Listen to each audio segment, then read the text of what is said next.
Praise the lord, hallelujah. ప్రభుకు మహిమ కలుగును గాక. దేవుని బిడ్డలారా బాగున్నారా? మేమంతా బాగున్నాం. ఇక్కడ ఒక చిన్న వాక్య ధ్యానాన్ని చేద్దామని మీ ముందుకు వచ్చాను. కీర్తనలు 91వ కీర్తన 14వ వచనం నుండి 16 వరకు చదువుతున్నాను. అతడు నన్ను ప్రేమించుచున్నాడు గనుక నేను అతను తప్పించదను. అతడు నా నామము ఎరిగిన వాడు గనుక నేను అతన్ని కనపరచదను. అతడు నాకు మొర్రపెట్టగా నేను అతనికి ఉత్తరం ఇచ్చదను. శ్రమలో నేను అతనికి తోడై ఉండదను. అతను విడిపించి అతని గొప్ప చేసేదను. దీర్ఘాయువు చేత అతనిని తృప్తిపరచదను. నా రక్షణ అతనికి చూపించేదను. ప్రభుకు స్తోత్రం కలుగును గాక. దేవుణ్ణి ప్రేమించేటువంటి వారిని ఆయన తప్పిస్తా అని చెప్తున్నారు. దేవుని బిడ్డలారా, ఎంత గొప్ప దేవుడు! ఆయన మన నుండి ప్రేమను కోరుకుంటున్నాడు. నిజమే, మరి ఆయన మన నుండి వెండి, బంగారము, ధనధాన్యాదులు, ఆస్తి, ఐశ్వర్యం ఏది కోరుకోవట్లేదు కానీ మన హృదయాన్ని కోరుకునేటువంటి దేవుడై ఉన్నాడు. ప్రభుకు మహిమ కలుగును గాక. అయితే మరి ఆయన మన హృదయాన్ని కోరుకుంటున్నాడు అంటే దాని అర్థం మనం ఆయనని ప్రేమించడమే. ప్రేమిస్తే మన ప్రేమను పొందుకొని మనల్ని పక్కకు విడిచిపెట్టే దేవుడు కాదు. ఏంటంటే మనల్ని మన ఆపద సమయంలో, మన శ్రమ సమయంలో, మన కష్ట సమయంలో ఆయన మనల్ని తప్పిస్తా అని చెప్తున్నాడు.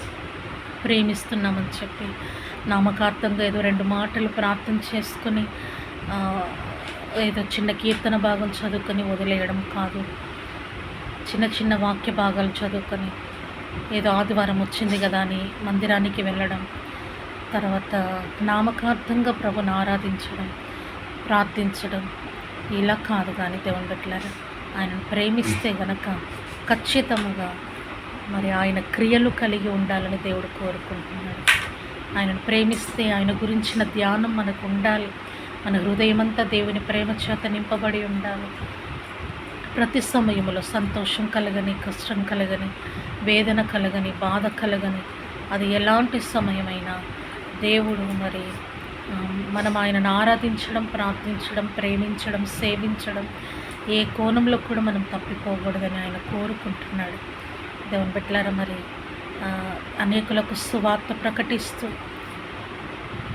నశించిపోతున్న ఆత్మల పట్ల భారం కలిగి మరి ఇంకా సంఘాభివృద్ధికి, క్షేమానికి దాని నిమిత్తమై ప్రార్థన చేస్తూ ఆత్మీయమైనటువంటి ఒక మంచి గుణగణములు కలిగి నిత్యము దేవుని ఆత్మచేత నింపబడుతూ ఆయనతో సహవాసం చేయగలగడం, ఇవన్నీ కూడా మనం మరి దేవుని ప్రేమిస్తున్నామని చెప్పడానికి కొన్ని క్రియలు తెంపుతుంది. నేను అన్నీ చెప్పట్లేదు కానీ కొన్ని క్రియలు.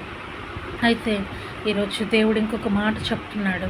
ఆయనను ప్రేమిస్తున్నామని చెప్పి మన లోపల ఇంకా అవినీతి కార్యములు, అవిధేయత స్వభావాలు, అతిక్రమములు ఇవన్నీ కూడా మనం ఉంచుకోకూడదు. దేవుని బిడ్డలారా, మరి ఆయన ప్రేమ కలిగి ఉందాం, తప్పించబడదాం. ఇక్కడ చూస్తే ఆయన నామము మనము ఎరిగి ఉన్నందు చేత మనల్ని గణపరుస్తూ అంటున్నాడు. అవును, నిజమే. క్రైస్తవులు అయ్యుండి దేవుని నామం ఎరిగిన వారు మన దేశం కొరకు, మన యొక్క రాష్ట్రం కొరకు, మన ప్రపంచం కొరకు ఎన్నో చేసినటువంటి బిడ్డలు ఉన్నారు. అయితే ఈరోజు దేవుడు చెప్తున్నాడు ఒక మాట. గొప్ప గొప్ప వారంతా ఈరోజు మనకి ఒక లైట్ వెలగాలన్నా, ట్రైన్ నడవాలన్నా, ఏరోప్లేన్ తయారు చేసిన వారు, మొబైల్ తయారు చేసిన వారు, మరి ఇదంతా కూడా ప్రతి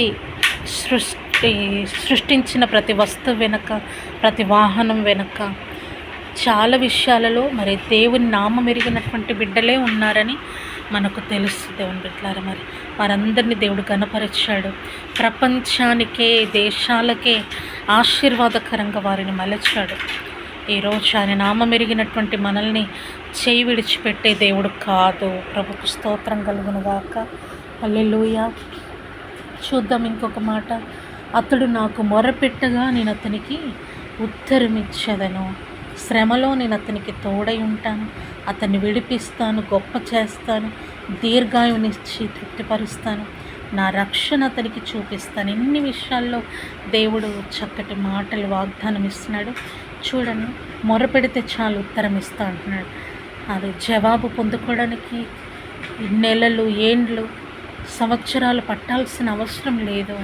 మరి దేవుని బిడ్డలారా, ఈరోజు దేవుడు ఒక మాట చెప్తున్నాడు. ఆయన మొరపెడితే చాలు, ఆయనతో మాట్లాడితే చాలు, ప్రార్థిస్తే చాలు, మనం అనేక జవాబులు ఆయన దగ్గర నుండి పొందుకోవచ్చు అని దేవుడు మనకు తెలియజేస్తున్నాడు. రెండో మాట ఏమంటే, శ్రమలో తోడుగా ఉంటానని చెప్తున్నాడు. అతన్ని విడిపించి అతన్ని గొప్ప చేస్తాను. ఎవరు చెప్తారండి ఈ మాట? నిన్ను నేను గ్రేట్ చేస్తా అని ఎవరైనా చెప్తారా? నువ్వు హైలైట్ అవ్వడం నాకు ఇష్టమని చెప్తారా? నీవు ఇలా ముందుకెళ్తే, అభివృద్ధి పొందితే నేను సంతోషపడతా అని చెప్పేవారు ఎవరైనా ఉన్నారా?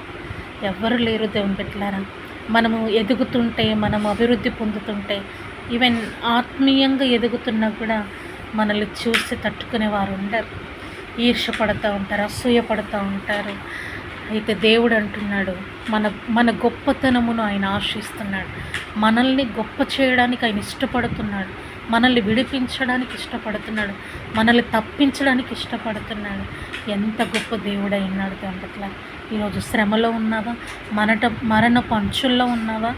ఏ పరిస్థితుల్లో ఉన్నా సరే దేవుడు అన్నాడు, నీకు దీర్ఘాయువు చేత నిన్ను తృప్తిపరుస్తా అంటున్నాడు.